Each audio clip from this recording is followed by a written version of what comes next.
Hello friends, অভিজ্ঞান education YouTube চ্যানেলে তোমাদের স্বাগত জানাই। বন্ধুরা, সামনে তো পশ্চিমবঙ্গে বিভিন্ন পরীক্ষা আয়োজিত হতে চলেছে এবং সেই সাথে বিভিন্ন চাকরির ইন্টারভিউ আয়োজিত হবে। সামনে প্রাইমারির ইন্টারভিউ রয়েছে। তা তোমরা যারা এই সমস্ত পরীক্ষাগুলোতে অংশগ্রহণ করছো, আজকে তোমাদের জন্য বেশ কিছু গুরুত্বপূর্ণ তথ্য নিয়ে এসেছি। এই তথ্যগুলো তোমাদের জানা কিন্তু ভীষণভাবে গুরুত্বপূর্ণ। সেটা তোমরা ইন্টারভিউ দাও বা পরীক্ষাতে বসো, সমস্তটাই ভীষণভাবে গুরুত্বপূর্ণ। তো চলো প্রথম থেকে দেখি। প্রথম প্রশ্ন হচ্ছে, পশ্চিমবঙ্গের রাজধানী কী? রাজধানী হচ্ছে ক্যাপিটাল। পশ্চিমবঙ্গের রাজধানী হচ্ছে কলকাতা। পরের প্রশ্ন, পশ্চিমবঙ্গের প্রধান ভাষা কী? প্রধান ভাষা হচ্ছে বাংলা। এরপর আমরা পশ্চিমবঙ্গের সেই সমস্ত তথ্যগুলো তুলে ধরব যেগুলো একজন পশ্চিমবঙ্গের চাকরি প্রার্থী হিসাবে পশ্চিমবঙ্গের পয়েন্ট অফ ভিউ থেকে তোমাদের জানা ভীষণভাবে গুরুত্বপূর্ণ। যেমন প্রথম প্রশ্নটা হচ্ছে, পশ্চিমবঙ্গের রাজ্য ফল কী? তারপর এটা হচ্ছে রাজ্য ফুল, রাজ্যের গাছ, পশু এবং রাজ্য পাখি। এদের নামগুলো কিন্তু ভীষণভাবে জানা গুরুত্বপূর্ণ।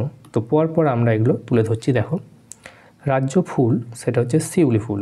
এটা হচ্ছে শিউলি ফুলের ছবি, তোমরা দেখতে পাচ্ছ।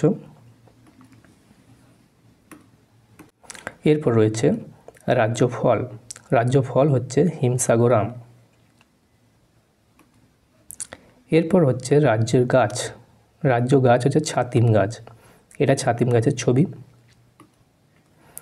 এরপর হচ্ছে রাজ্য পাখি।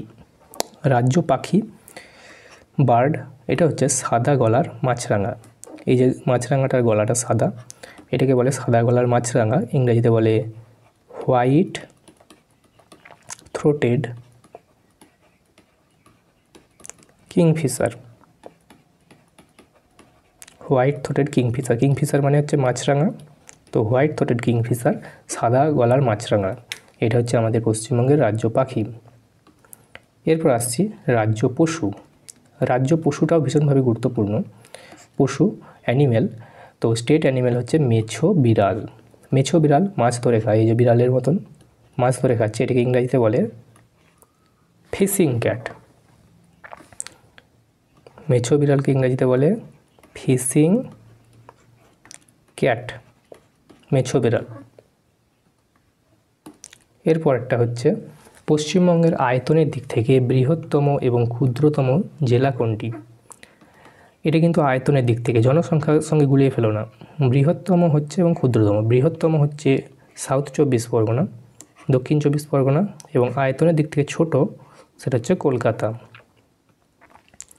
ওকে, এরপর দেখব পশ্চিমবঙ্গের প্রতিবেশী রাজ্য কী কী আছে। অর্থাৎ পশ্চিমবঙ্গের যে পাশের যে জেলাগুলো, পাশের যে রাজ্যগুলো, 5টা রাজ্য আছে: বিহার, ঝাড়খণ্ড, উড়িষ্যা, অসম এবং সিকিম।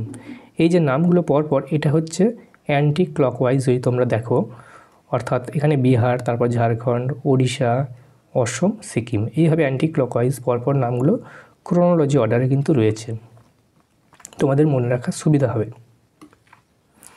এরপর দেখব পশ্চিমবঙ্গের সাথে কয়টা দেশের আন্তর্জাতিক সীমানা রয়েছে, অর্থাৎ ইন্টারন্যাশনাল বাউন্ডারি। ইন্টারন্যাশনাল বাউন্ডারি, আন্তর্জাতিক সীমানা রয়েছে 3টে দেশের সাথে।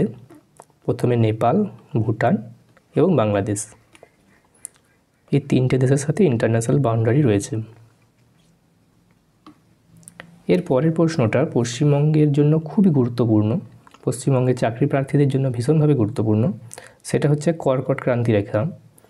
কর্কট ক্রান্তি রেখা আমরা জানি 23.5 ডিগ্রি, 23.5 ডিগ্রি উত্তর, নর্থ 23.5 ডিগ্রি উত্তর কর্কট ক্রান্তি রেখা। এটা পশ্চিমবঙ্গের কোন কোন জায়গার উপর দিয়ে প্রবাহিত হয়েছে?